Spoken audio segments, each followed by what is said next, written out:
1, 2, 3. What'd you have for dinner tonight, Vance? I forgot. Okay, today is June 14th, 2015. Last week we talked about your childhood and your upbringing, and today we're going to be hearing from you about your military life and career and your experiences in the war. Okay.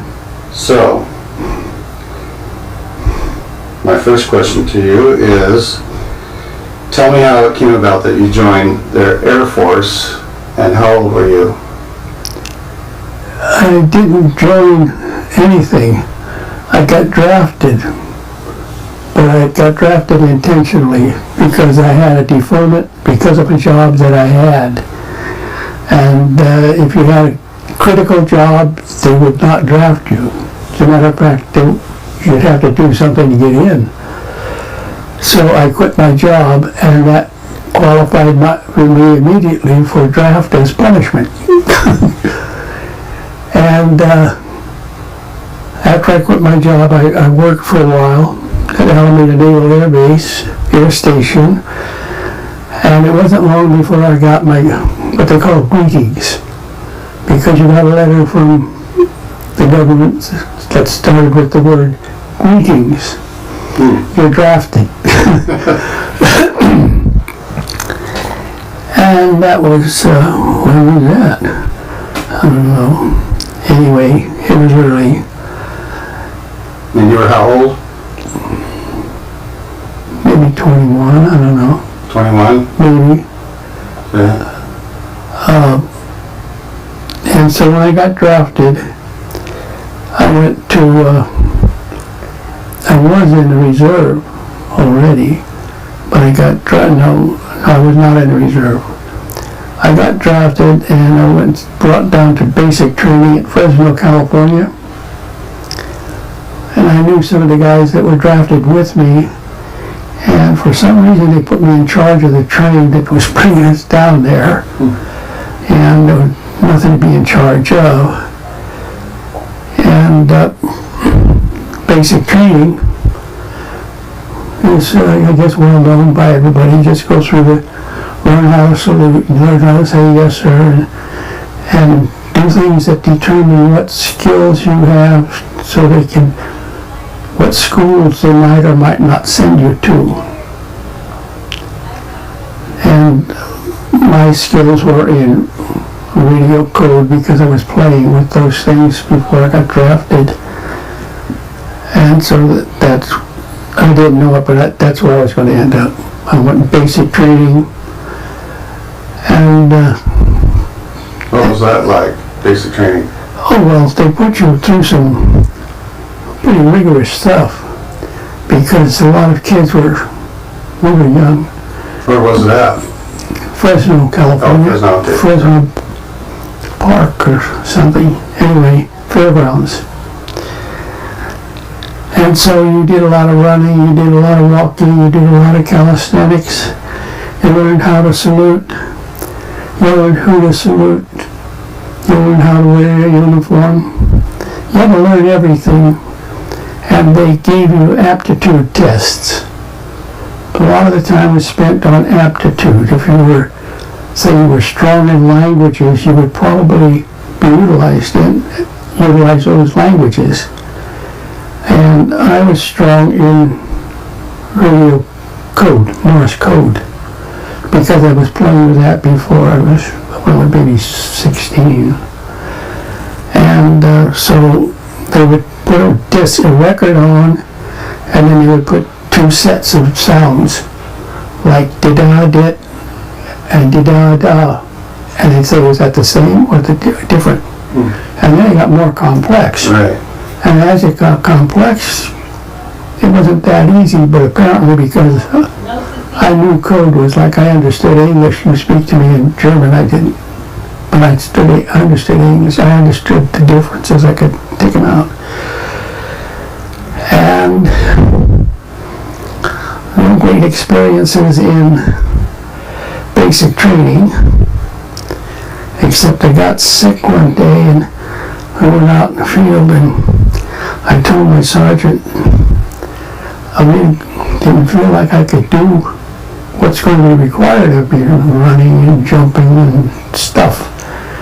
And he became very angry, and he was telling me I was just trying, that's the way the Army was.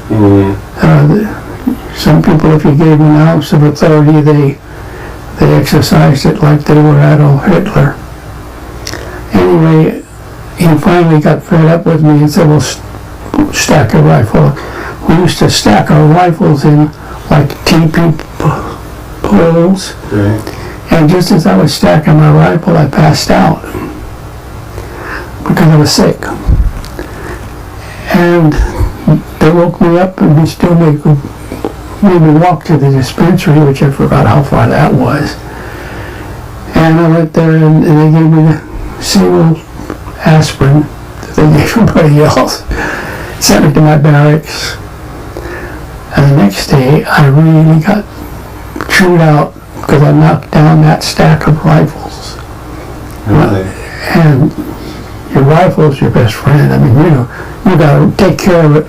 If it's choosing between you and your friend, you better choose your rifle. So it was stuff like that. The basic training, it was a lot of extreme in discipline, And we would go into... Was that hard for you? It was hard training because about 50% physical. You had to do a lot of physical running, walking, jumping, climbing ropes, things, And all of us were pretty healthy kids, so some were a little older. Anyway, particularly memorable is going into a long galvanized iron building with our gas masks, and then they would put tear gas in it to teach you how quick to put on your mask and how to put on your mask. They had a lot of objective training. And I remember the first time I saluted with my left hand. I don't know why. But that's about what it was. We did a lot of laying around and fighting and crawling on our bellies. And one memorable part is we were laying in wait for some of our so-called enemy troops to try to sneak through. And you could see them coming.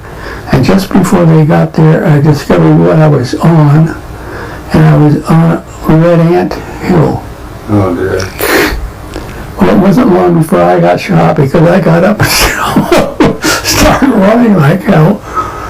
There's red ants all over me, they bite you.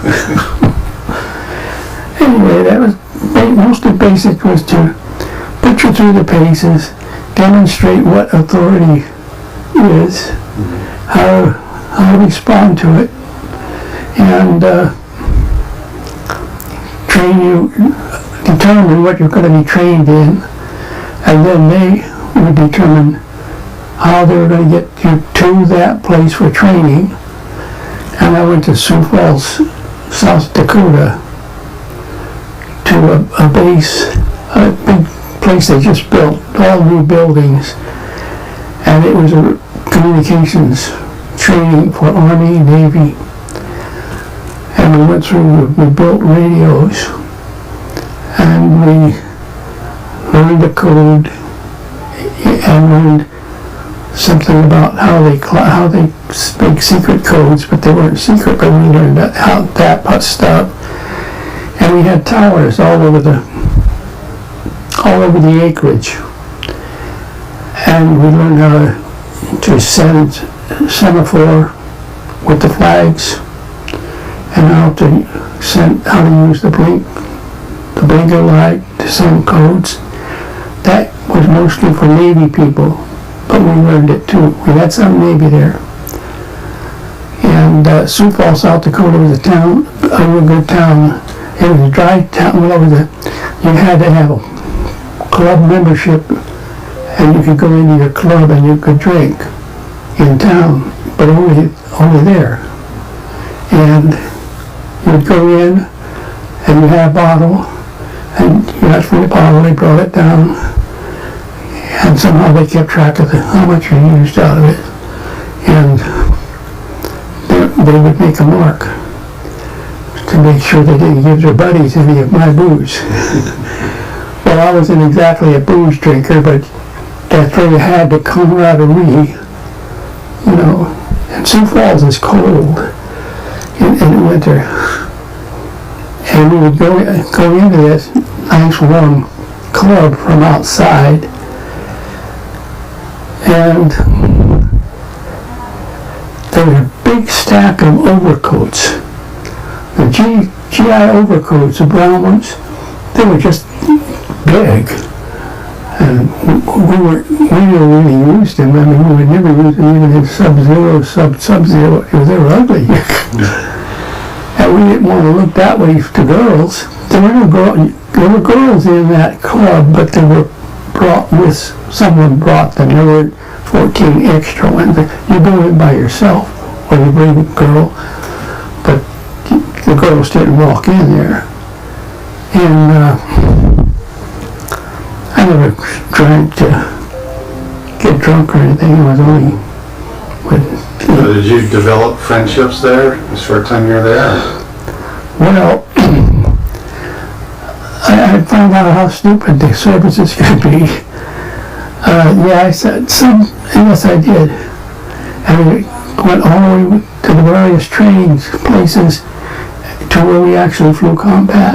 Really? Yeah, and 2 or 3 that I knew got killed later, and a fellow named Biancalana, Italian, which means white sheet. Biancalana, he was from San Francisco, and I'll get to him someday in my story. Anyway, when we went from Fresno to Sioux Falls, they put us on a train. We had a car. One car was ours. And we got to Omaha, Nebraska, I think. And a bunch of women and girls came running aboard to find out whose birthday it was. Well, we had one that had a birthday. And they brought in the cake and they put his name on it, and we all sang happy birthday, and had some chocolate drink or something. And then they had to run back, and then the train went in. I'll never forget it. It was really nice. And that was on the way to Sioux Falls, South Dakota. We got to Sioux Falls, South Dakota about 3 o'clock in the morning, and they had put us on a little rinky-dink train from maybe 1847, I don't know, car, and it was pulled by like a switch engine, and it pulled us about 35 miles north of the main track going across the country. And we got there, and there was nobody there. I mean, to meet us and greet us. And the train knew where to stop. It stopped at a great big warehouse, and it was freezing, just freezing cold, way below zero. Sioux Falls can get very cold. So we went in to the warehouse. It was empty, and it had nothing in it but pieces from cut wood from the construction and what have you. And some of the older guys got that cut wood, broke it up, and lit fires in this warehouse for heat, because we couldn't get anybody's attention. It was not near the quarters. It was way out somewhere. Well, it wasn't long before we got the attention. Fire trucks come screaming out, and they were told, well, you know, somebody knows we're coming here, and you don't leave us out here like a bunch of dogs. It got pretty rough. I mean, we didn't know anything. I was young. I wasn't in that group, but I was there and felt the same. And pretty soon the base commander was out there, and he was probably the worst commander I ever saw. His name was Narcissus L. Cote, and he wore the old World War I brown leather. And he was very, very mean, just because he had the authority. And he he started hollering at some of these guys, and the guys put him in, please. You know, you shut your mouth, or we know how to get to where you told us to go. We'll go alone, and you'll be here. Stuff like that. Well, he wasn't very brave. He was just loud. That's an experience you don't experience. Officers aren't that way. New ones, old ones are nothing. They're good and bad, but they're not like a slave owner. So then we went through the training there, and we built radios and a whole bunch Now, of is that things. all you did? Yeah. The radio? You didn't do any other job? Well, we did marching, and No, I mean as far as your work. we were not doing a job, we were learning something. Okay. Our job was to learn. And what sticks in the most is his commander.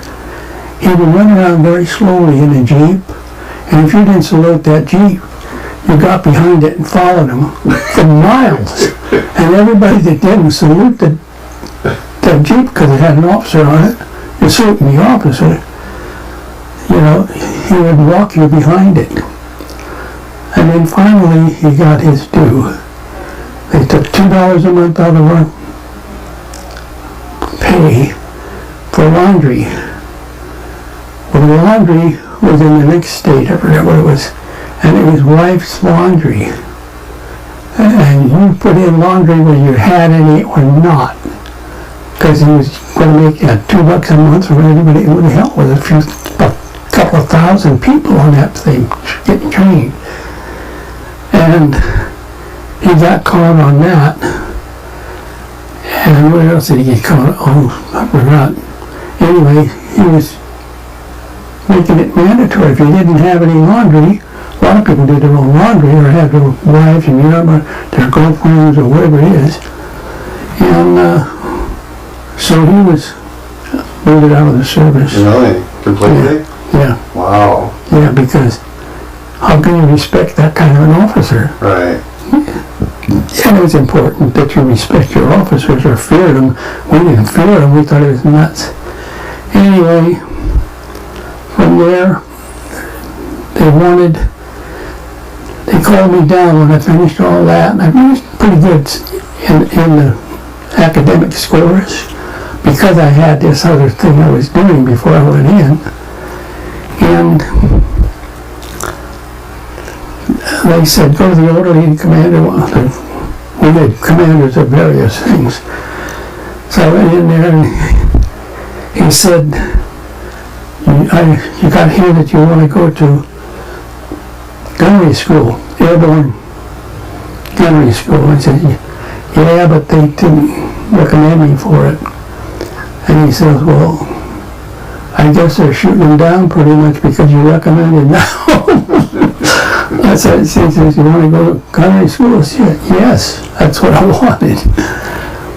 And so they sent me down to Nuevo Laredo, Texas, where they're currently having all the border stuff in Laredo down. And they sent me down there to gunnery school, and that was a novel experience. You took guns apart, when you're blindfolded with bogus pieces in it, put them together again, 50 caliber machine guns, airborne. And then they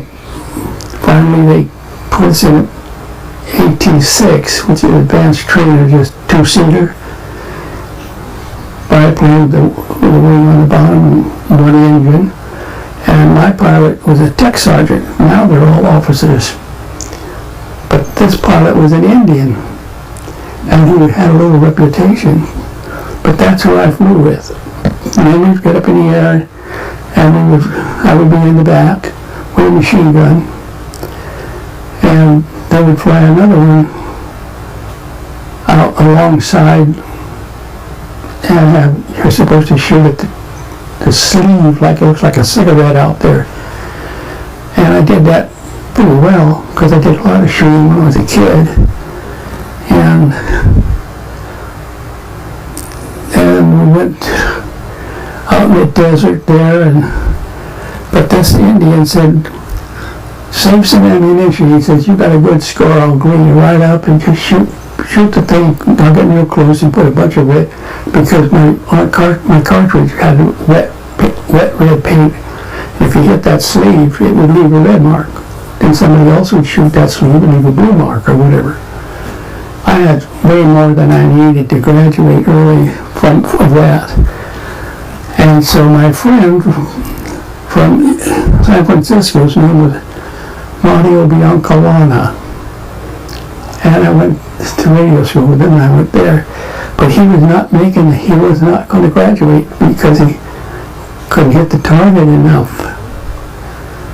And he says, I said, well, I'll put my colors on yours and your colors on mine, because we did it ourselves. And I went out there and they told my pilot, bring me in, I've got something to do with this guy. I told him about it. And I just peppered the hell out of it for him, and he graduated. I saw him after the war at San Francisco, and he says, you see this? And he had a finger gone. He says, that's your finger. He says he was firing his gun at the enemy, and the enemy was, anyway, they shot his finger off. And so, but he was grateful that he wanted to go to fly. So all this happens, it just happenstance, and you're on your own. You can succeed, and you can fail. And in one sense, they don't want to fail you because they need you, but they're not going to tolerate a whole bunch if you can't do what you were chosen for. You was malassigned, because those tests aren't guaranteed to select your strong points, guaranteed. I wanted a tank. If I'd have known the difference between American tanks and German tanks, I wouldn't have wanted a tank. Our tanks were far inferior to theirs. Really? Oh, they could come out, you could hit their tanks and it wouldn't hurt them hardly for a while. And then we found that out. And graduated from there, and I was out in Texas. Then I went down to Florida for something, training. It's a different time. Anyway, that's how it was. You never knew exactly what was going on. You just responded, when the officer told you to jump, you didn't ask how high, except on the way up you could ask. Mm-hmm. But otherwise you just jumped. So that's how military is to a new recruit.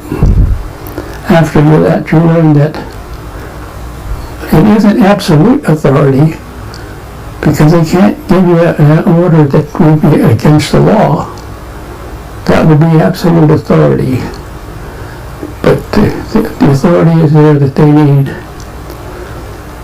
And so that probably answers the first part of your question, but like 20 years. I'm probably just going to jump around, nothing in sequence or anything. I just got some questions written down. This one is actually from your daughter Mary. She wanted me to ask you.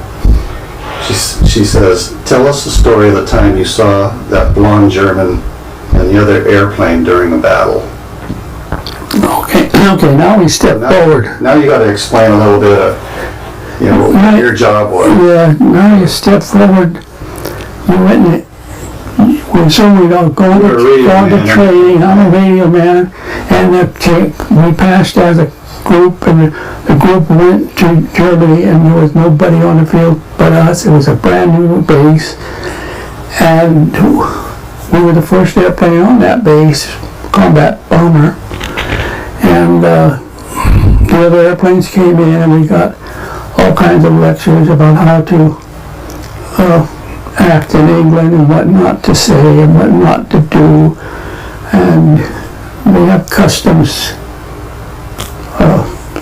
that we adhere to or learned about, and not to make fun of the English soldiers and stuff, because they make hardly any money. on real small salaries.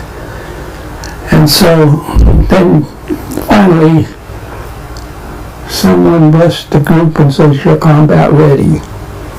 I don't know how that is, but the group became combat ready. And we started flying. How long did that take to be ready? Bad guess. We were allegedly ready when we got there, or we wouldn't be there. But there's a whole thing about formation flying. We never experienced that. 2,000 airplanes in a foreign nation. You can't even imagine it. Anyway, they started flying. They flew a number of our crews with other groups for a few days. I hadn't flown yet. And then they scheduled us to fly. And of course you're wondering what's going to happen, and if anything. Anyway, I'll skip up to this incident that was well into my flying combat against the enemy, and tell you about a question that my daughter asked. And she asked me about this situation where I could actually see the German pilot flying in the opposite direction, but just barrel rolling right through our formation with his guns blaring, and he couldn't tell if he could hit anybody with his airplane at mid-air collide. He was just committing suicide. Wow. And we had been under attack for maybe 10-15 minutes. And before that, we saw that group of German fighters shoot down quite a number, maybe 12 or 13 bombers, just the group next to us. Then they went up ahead of us and came head on. And I have a gun that I fire when the engineer is needed for something engineering, something gets shot or up, and so I'm just watching like it's a movie. I'm not doing anything. And these airplanes came at us from the 12 o'clock straight forward, flew, and then just before they got to us, they dove down away from the formation. So we were going to fly through it. Except this one guy, he was going to fly through it. And he was just barrel rolling. And he was firing his guns, and I could hear a big bang next to me, just about 2 feet from me, outside the airplane. But I was watching him, and he was a young guy. He had blonde hair, no helmet, no oxygen, just spiraling through the foundation, firing away. He shot down our wingman, who I had contact with some 60 years later. He was shot down and taken prisoner. But that was very rare. German pilots were pretty highly disciplined, very highly disciplined. So I was asked about that. Yeah, so you literally made eye contact with him, huh? No, I didn't make eye contact with him, but I could see him close. Yeah, we were going maybe 180, and he was probably going 250. So we got 600 or 700 mile an hour Wow. speed difference, and I saw that guy. I saw him. I couldn't recognize him on the street, Right. but I saw him, and I knew that he was not 20 years old. Wow. I knew it. That's amazing. Okay.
my crew, naturally, after the war, actually until they died.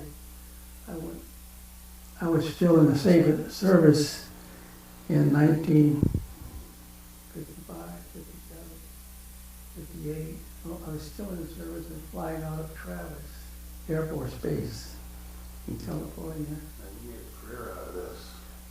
Yeah, I got out when I got married, and I didn't like,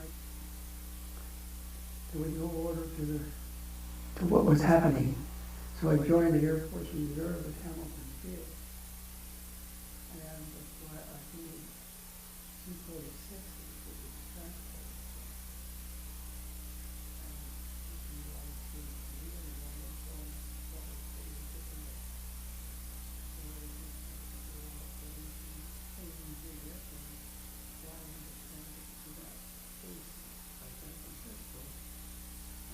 and they were taken to,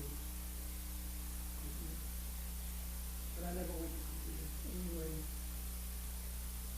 The question is what? That's it.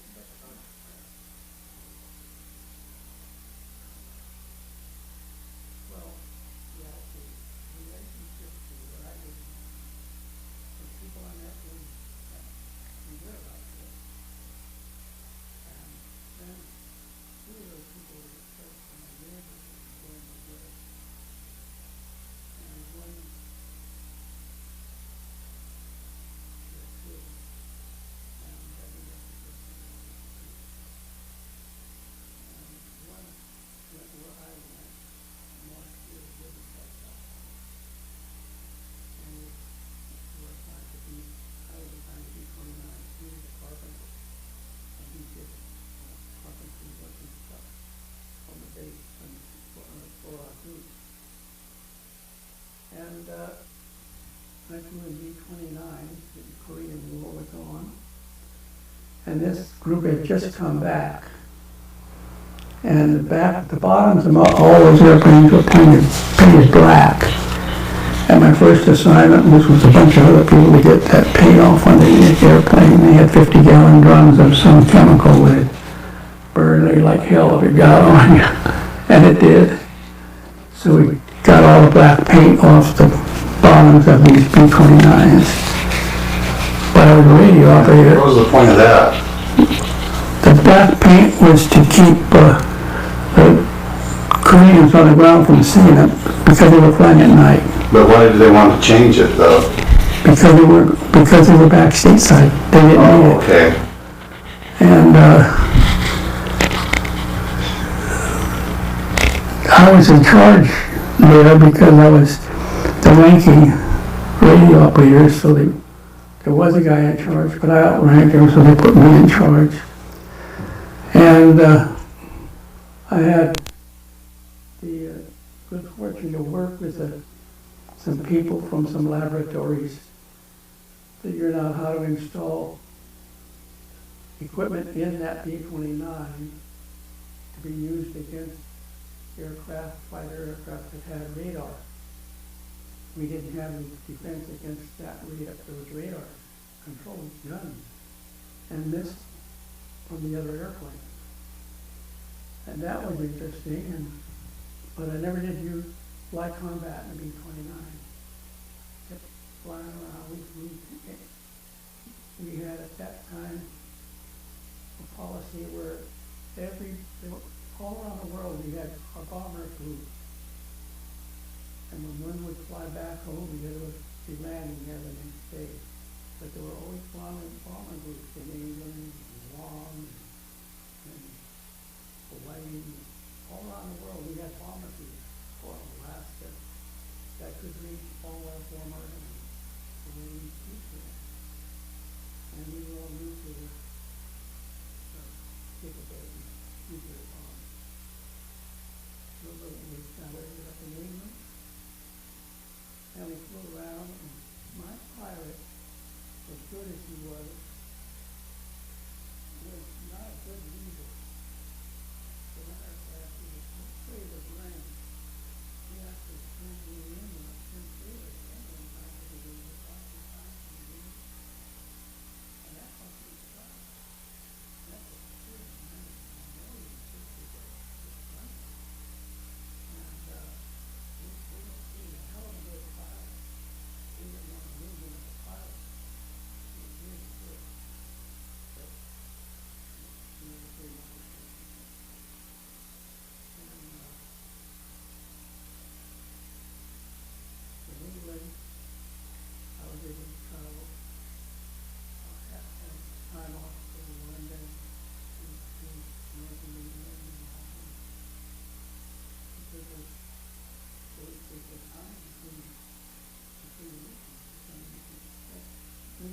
and they gave me what they call flat leave. Psychologically, you should have time away from combat. They took good care of it. So, I don't know how we got on that, but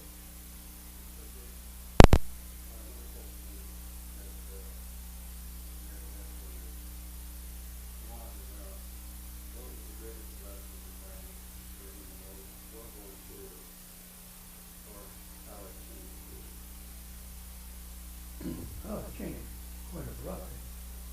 You mature in a hell of a hurry. You learn something I never learned when I was before I left, was discipline that was meted out by someone I didn't know or care about.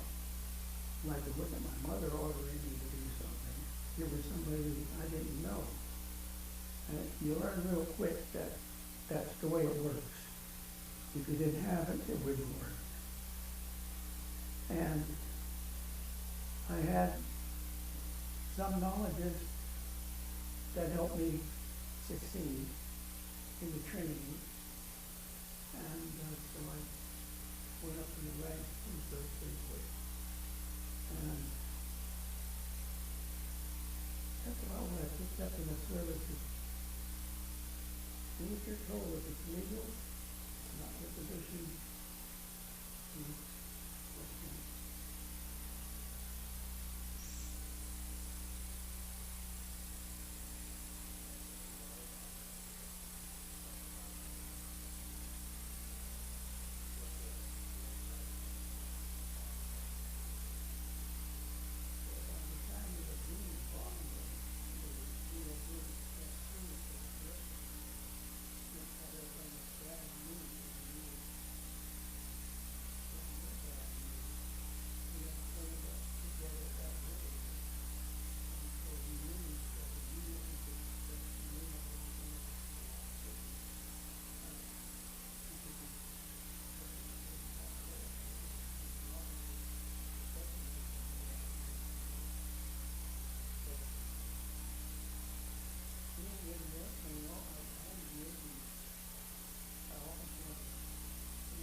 Nobody was going to land it, it bailed out. But that was where I was going now. Oh, that fellow that came flying through the formation, yes. Yeah, I didn't realize that. I heard a big bang outside someplace, and saw that other airplane go down on my right. And then we discovered that our pilot was dozing out from lack of oxygen, because with oxygen we were about 30,000 feet. Yeah, we were high altitude bombers. And so I saw some little bit of smoke coming out of the left, where I was sitting, and I lifted the upholstery and moved a couple of wires, and then somebody said something about pilot's oxygen. He had no oxygen. So I got a They have emergency tank. The oxygen tanks are all yellow and permanently installed, but the portable ones for emergency are green. And they're high pressure. They hold more in a small vial. And they got the wires connected so he could have his interphone. Because he regained consciousness when he got oxygen. And we all practiced this all the time. I knew that if he needed oxygen, I knew where it was, and it would have been my duty, because of my proximity to his physical position in the airplane. If I was in the back, it might be someone else's responsibility to do it or get it done, you know. Anyway, that was, then we came back from, we came back to from that mission and landed and went outside to see what damage was there, because we knew something happened. And we had a whole bunch of little holes as big as a pencil diameter, maybe a little bigger, a little oblong, right next to where I was sitting, or standing, or whatever I was doing. And we couldn't figure out why. And the next morning when we went out to the airplane to talk to the ground crew about what they were doing, he says, "Come here, I want to show you something." He showed me the propeller wing tip. The end of the propeller is painted yellow. Just a little bit of it is painted yellow. And right on the line of that yellow and the black of it was a hole that was about an inch in diameter. A 20 millimeter cannon shell went through that when it was going at about a couple of thousand RPMs and come up and stop that bullet. Wow. So it was going to hit the wing, and the wing's full of gas. Wow. It hit that bullet and shattered aluminum and stuff and came in and hit my face and my shoulder and everything. I had to go to the medics, but that just the luck of the game. Yeah, somebody was watching that after you that day.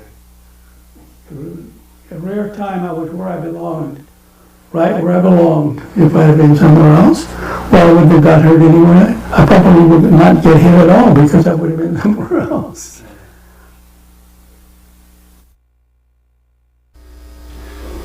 Okay, today is June 10th, 2015, and I'm interviewing my father-in-law, Anthony Vincent Bill, at his home in Ripon, California. At this time, he is 91 years old, and will turn 92 this July on the 27th.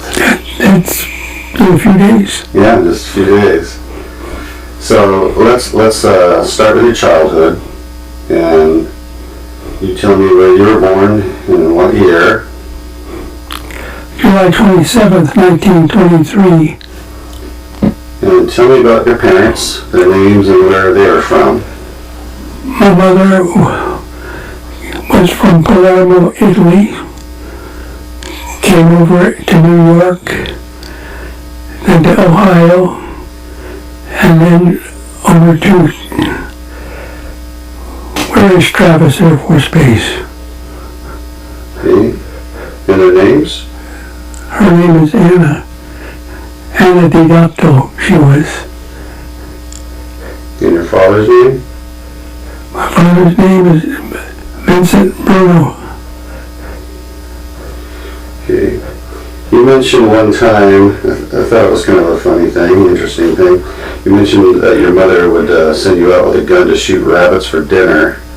So what was that all about, and where did that take place? Well, that's when I was about 9, and that was my grandmother. Oh, your grandmother, okay. In Reed, California, Northern California, lumber town. And I went to school up there for a couple of terms. Well, my family was, the rest of my family was living down in Oakland, California. And my grandmother, on my father's side, when I came home from school, would occasionally hand me a 22 410. That's a rifle with a 22 caliber bullet on the top and a 410 shotgun shell on the bottom barrel. Shot 2 calibers. She would hand it to me and say, in Italian, "Va pigliare the pezzo di carne," which means go get a piece of meat. Well, I lived right on the edge of nothing out there, so I'd take the gun and go out, and there would be rabbits and rattlesnakes and other various things I could shoot. You could eat rattlesnake, porcupines, squirrels, all kinds of small stuff with that small rifle. She would give me maybe 6 or 8 cartridges, and I would go out and shoot what I could. And when I came back, she would just jump all over me, lovey, "Oh my dear, you're so good. Look here, you brought food for the," and she'd just make a big fuss. And having given me 7 cartridges, we'll say, I came back with 5 pieces, 5 animals. And she'd say, "Well, give me the cartridges that you didn't shoot." And I would say, "Well, I did shoot them, but I didn't hit them." And then she'd pretend that she was furious. "You didn't hit him. Your father always hits him," but she was just joshing, but I didn't know it. And I always tell that story because I remember it so clearly. I really felt bad that I didn't hit 100% with what the cartridges she gave me. Okay, let's talk about your siblings. Now, you're the youngest, right, of all siblings? I'm the youngest. Okay. And what I'd like to know is what kind of relationship you had with each of them. So let's start with Albert. Albert was not around when I was born, or I can remember. In his youth, he had a fight on the street, and he knocked a man down, and the man died. So he went to jail in San Quentin, and then they transferred him to Folsom, and he got out early on good behavior. And he turned out to be a very good provider for his family, and was my buddy. Margaret was my sister.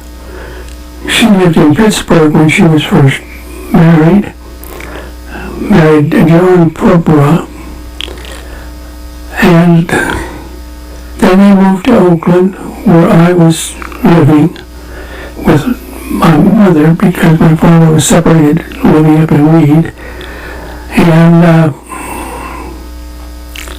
I was a pretty rowdy kid, and pretty much a troublemaker.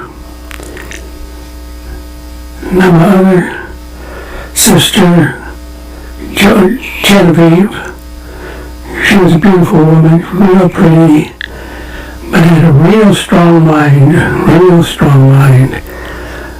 I mean, fancied herself a leader, and she was a leader, but she was a leader who imagined she had more rank than she had. But everybody got along with her, and we all loved her.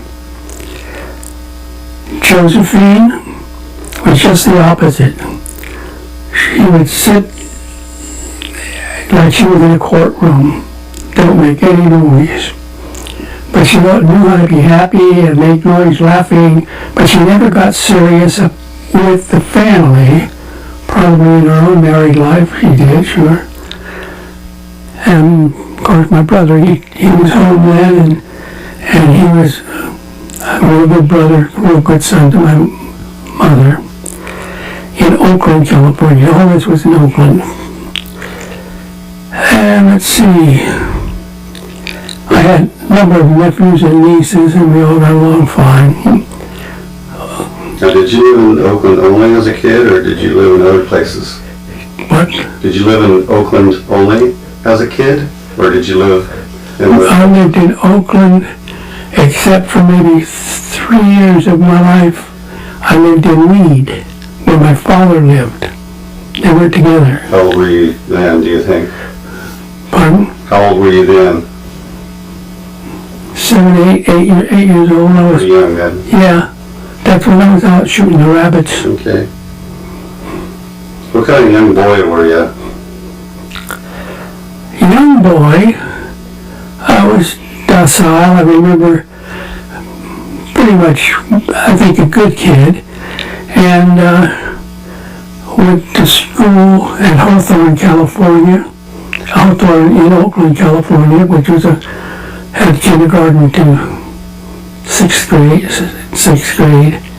And in school I was a kind of sassy kid. I didn't like to be embarrassed by anybody. Didn't get me in any fights, but it got me in trouble with the teachers. And I was interested in things that other kids weren't. I had made crystal sets so I could receive radio signals. And I got a hold of somebody gave me a transmitting key, a DIT-dial key code, and I scrounged a battery from a battery new that has a used car lot. They gave me a battery and said anytime I went down, go and get another one. So I put together a code outfit at about 10 and crystal set and made them work and learned the code and bothered people on the other end by calling them a young kid, I guess. I worked when I was in the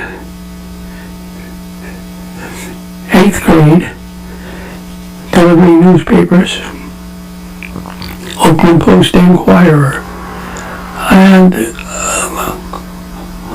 strangely enough, I delivered newspaper to my wife's house. And lived about 4 blocks from her, but never knew her. And she, anyway, at that age, we were much, a 4-year difference in age, almost all of it. Let's see. So what kind of a teenager were you? Teenager, I don't remember too much about a teenage, but I did get in trouble with the juvenile because I had a real flag. I was a fiercely proud kid.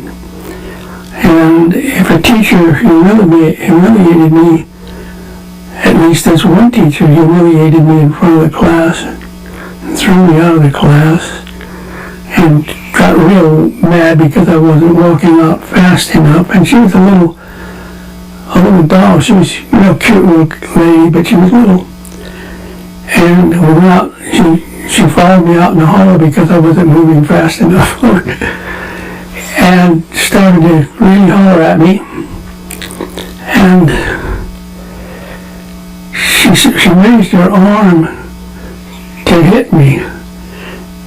And I hit her with a closed fist. And that put me in a detention room. And my father and mother had to come, and a good thing I had a good counselor there because he said, "You're not a bad kid." He said, "I don't want you to get mixed up and go into the juvenile delinquency." He suggested that my mother take me down and see if she could get me in to the Civilian Conservation Corps, which was a government program where you dressed in civilian military clothes, but not with the military buttons or insignias. And I went down to Whittier, California. I was able to get in, and we did forest fires, made roads bigger, made mountain trails bigger, made camping sites nicer, fought forest fires, we did a lot of things, and I was very successful there, and got to be the dynamite man's assistant, where I would place the fuses out and put the dynamite in the hole, and he would come and finish it off. And we would, like I say, make roads bigger and fight fires, and we built a big building that housed the Forrest Rangers. And I think that I was very lucky to meet that counselor, because Lord only knows where I'd have been. What kind of insecurities did you have as a young person, if any at all? Insecurities? Or fears, yeah. I always felt different because I didn't have a father at home. He was up in Wheaton, and for the most time I didn't even know he was my father. I always felt different. I was small. I got into fights very easy, but I was small. They'd get the heck beat out of me once in a while. Once in a while, like my brother said, the other guy might get a roast dinner, and you only get a sandwich, but you got a sandwich in the fight. You just don't let people push you around. And that was, I got that from him. And I never did let people push me around. And it never got me into trouble again for a long, long time. Okay. Tell me some happy memories you had towards your parents in your childhood. What I had with... Some happy memories with your parents. Oh, well, with my mother, she was always happy. She was carrying a big load on her back. She was not married at the time I was born. She was not married to the man who fathered me. I mean, who she was married to. So that when she became pregnant, she had she had her husband divorced, kind of moved back in the house to make it look like they reconciled. And when she got pregnant and her stomach got big, she kept putting rags and towels and things over her belly to commensurate with the normal growth of an embryo. And of course, that man did not like my father, but I don't know how she got him to do that. And then, when I was born, he left. Again, like they couldn't make it, or something. The woman who comes to the house to deliver babies, I forget what they call them. Anyway, my mother was in bed, and she told me all my life that I was born when the factory whistle blew at 12 o'clock. She says, out I came. But the midwife, that's what they call, the midwife wasn't there. Nobody was there. So she got me up and took me to the sink, which was only about, she had a bedroom right next to the kitchen. It was about 12 steps. Cleaned me up and went back to bed. Then the nursery came, the nurse, or midwife. I never did quite believe that, but in those days, you had to lie to get along. And my mother was just, never lied, but she had to lie to protect me and herself, her reputation. And I was oftentimes visited by so-called father, who was married to my mother for a while. And I never knew he was my father. And I never knew my father was my father until after he died. Wow. What kind of jobs did you have growing up, other than when you were young doing a paper route? What other kind of jobs did you do? I worked in a sash and door factory that was part of my birth father's friends from Italy, and I did woodwork and handled machines that made pieces for the windows and the doors, and called sash and doors. Made cabinets, mostly custom. And let's see. After the war, after I got some jobs, but by that, the main job I had was in the CCC camp. In a sentence or two, how would you describe your mother? Like most people, the best mother in the world. That's her. She just took care of her kids. She was alone, no husband. She did remarry, but she ran that house, took care of her kids. She was not so successful as me, but in the end she was. Now, apparently you didn't know your father that well, but... Oh, I did. Oh, you did? Okay. Well, how would you describe him in a sentence or two? I feel he did not like me. When I go visit my sister, my oldest sister, with whom he was living, I would walk across the room and give him a kiss on the cheek and say, "Hello, Papa." And he would respond like he was.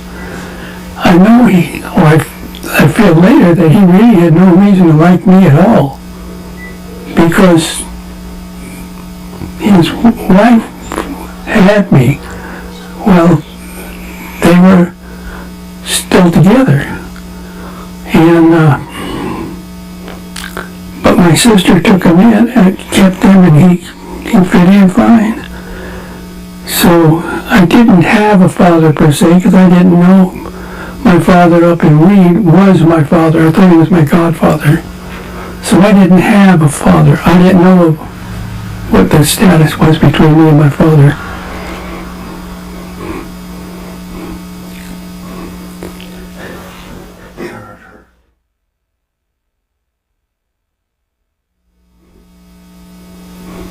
When and how did you first meet your wife, Connie? Well, where my sister lived with who I thought was my father in Oakland, there was another family just down the street called the Reyna family. My sister had 2 daughters and a son, and the Reynas had 3 daughters, and one of the daughters came and was a chum of my sister's kids. They were together, they were girlfriends. And maybe they were 8, 9, I don't know who they were. But she was there a long time. Oftentimes when I go there, she'd be there. But she was maybe 10, 12 years old. And I wasn't much older. Anyway, they got along fine, always did, and played together and grew up together. And that's how I met my wife when she was just a little kid. But I didn't pay any attention to, that like that. I wasn't much more than that myself.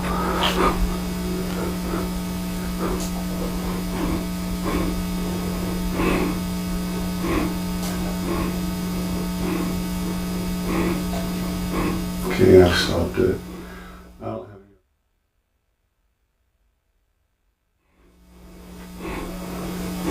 Tell me about what you don't know about your upbringing and what you would like to know about it.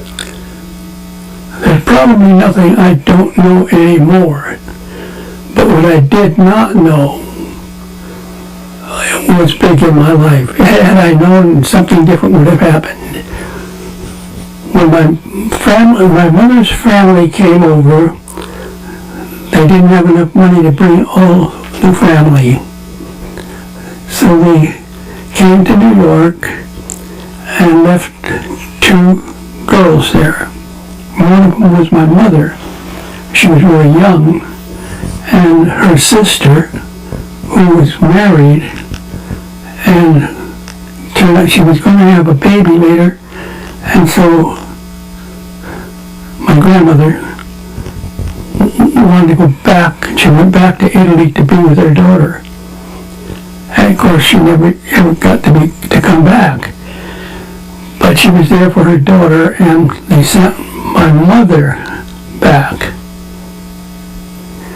Now, my mother was maybe 17, I don't know. They could no way in the world support her, so they married her off, which was a common thing in those days. She was married off to a very nice guy. As a matter of fact, my brother's father, my mother and that guy got to be married, had my brother, Albert. But she never did like him, and didn't choose him. Somehow or another, she met Louis Bell, and they ran off, taking the baby with them. They ended up in California, and he worked for the railroad, who supplied him a house and everything else near the tracks, because his work required that. And in those days it was really tough, I think. Anyway, they did all that, and somewhere along the line after I was born, he left. And I didn't find out who my real father was until I was about 8. Not even then. No, I thought he was my godfather. The fact was I could never know until my real father, died. And I was in Germany, peacetime after the war, when he died. And I had to come back for another funeral, I think my brother. So I came back from Germany to attend the funeral, and went and visited my father's so-called godfather's family, because I was a part of that family, more than I thought. And they told me then that he was not my godfather, he was my father. And I kind of put out I was, because there was so much I could have done for him, with him. I had the right talents to go in and help him start his cabinet shop, where he made cabinets for kitchens and stuff. And he was sick and I didn't know it. And I'm out there, and I didn't help him like a father, although I had strong feelings for him. And I regret that. That's it. I don't know what my life would have been from that moment on. It would have changed my life more than anything else.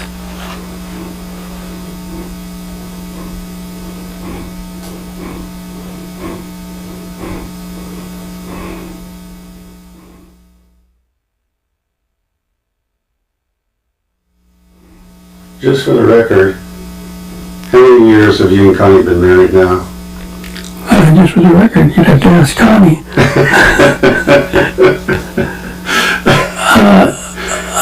I don't know, let's ask her. Okay. Shut down and ask her. All right, we're done. 26 minutes worth of interview. Okay. But if you want to ask